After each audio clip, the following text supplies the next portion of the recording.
se është kështu. Ka një shprehje që thotë pesha e një burri në politikë matet me shumën e armiqve të tij, po këta janë armiq imagjinar të Ramës.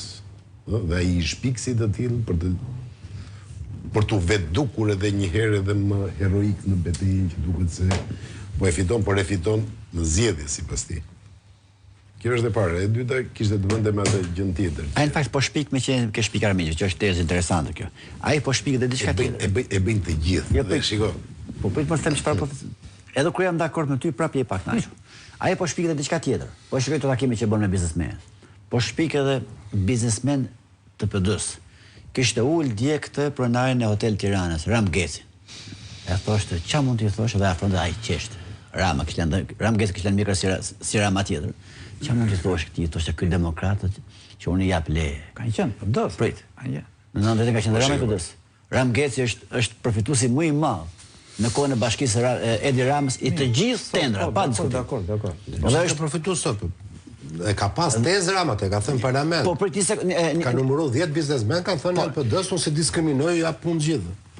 Ora ka në parlament në kohën e bashkisë, 11 vjet bashkisë Ramës. Domethënë është harru kur ka qenë Rama në arte, student apo pedagog, sikur ka qenë Ram Geci në PD. Ram Geci është një prej përfituesve më të mëdhej të pushtetit të Edi Ramës në bashki dhe në qeveri. Ajo është Ram Geci? Të gjithë tendrat të rrugës që janë bën bashkinë kohën e bashkisë. Merë Koçoj, Jo, i kanë marrë bashkë. Por ajo është kretin drejtë e tij se është biznesmen. Por në ka përfitues pushteteve të Ramës, ka qenë dikur me PD-n.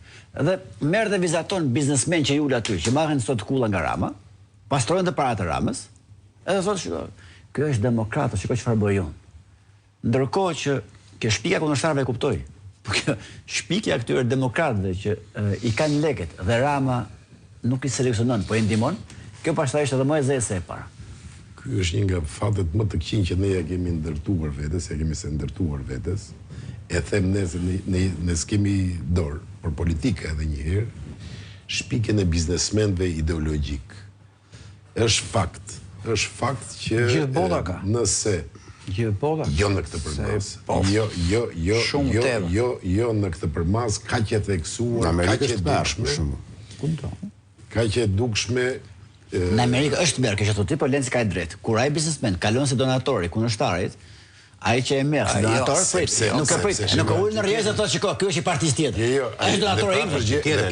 Kjo është nga kriteret që dallohet një demokraci nga një autokraci. Se te Putini çdo oligark duhet shkojë te Putini, kurse një demokracia i ri dhe në opozit mban idetë e veta. Është i djathtë, është i majt dhe mbështet ka dhe media, mbështet ato politika. To quhet grupe interesi në gjuhë.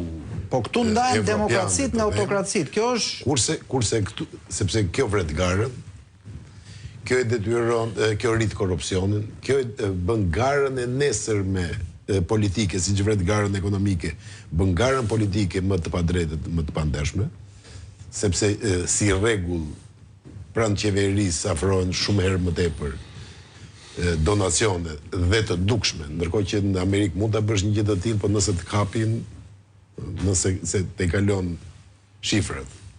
Po për të kthyer edhe një herë ajo gjë tjetër që e kisha vërtet me dhimbje për ta thënë.